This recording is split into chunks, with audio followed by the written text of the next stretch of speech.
We've come to the point wherein I want to challenge you this time to apply what you've learned from me in the previous videos on limiting reactant, excess reactant, and then percent yield, and then calculating for the amount of excess reactant that remains after the reaction.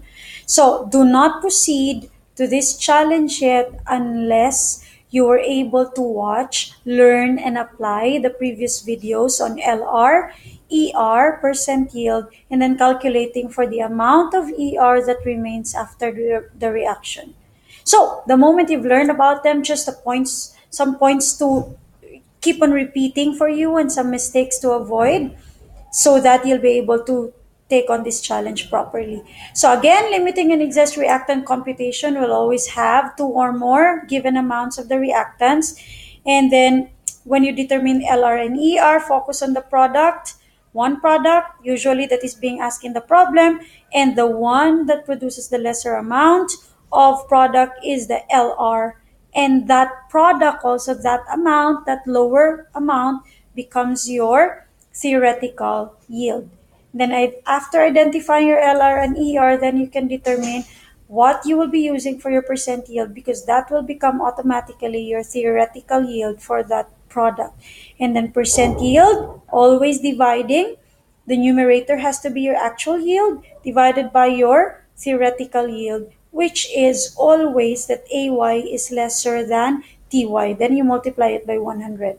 And then in getting the amount of excess reactant that remains after the reaction, start with calculating for the amount of ER that is needed by your LR.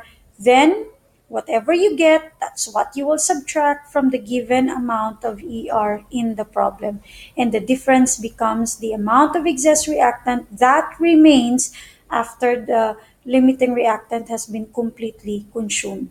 Mistakes to avoid, again, always start with knowing what is your LR and ER by following accurate computations. Usually it's going to be dealing with a mass related calculation. And do not switch your AY from your TY. And always take note that your TY will always be the amount of product that is of lower amount. So, knowing all of this, knowing all these points and the mistakes to avoid, I want you to look at this problem of ammonia gas reacting with your oxygen gas. So we have 4 moles of ammonia that's reacting with 5 moles of oxygen gas, forming 4 moles of nitrogen monoxide and 6 moles of water.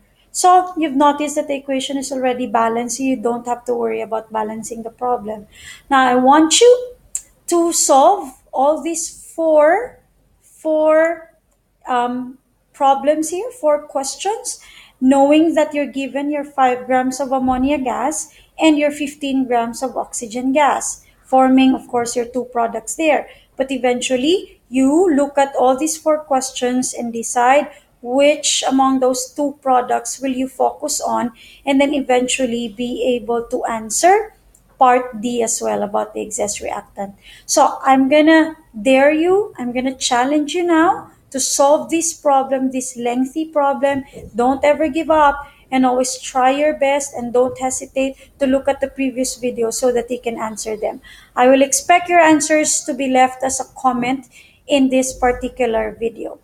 So grab your pen, get your periodic table, your calculator, and of course your notebook, and then start answering.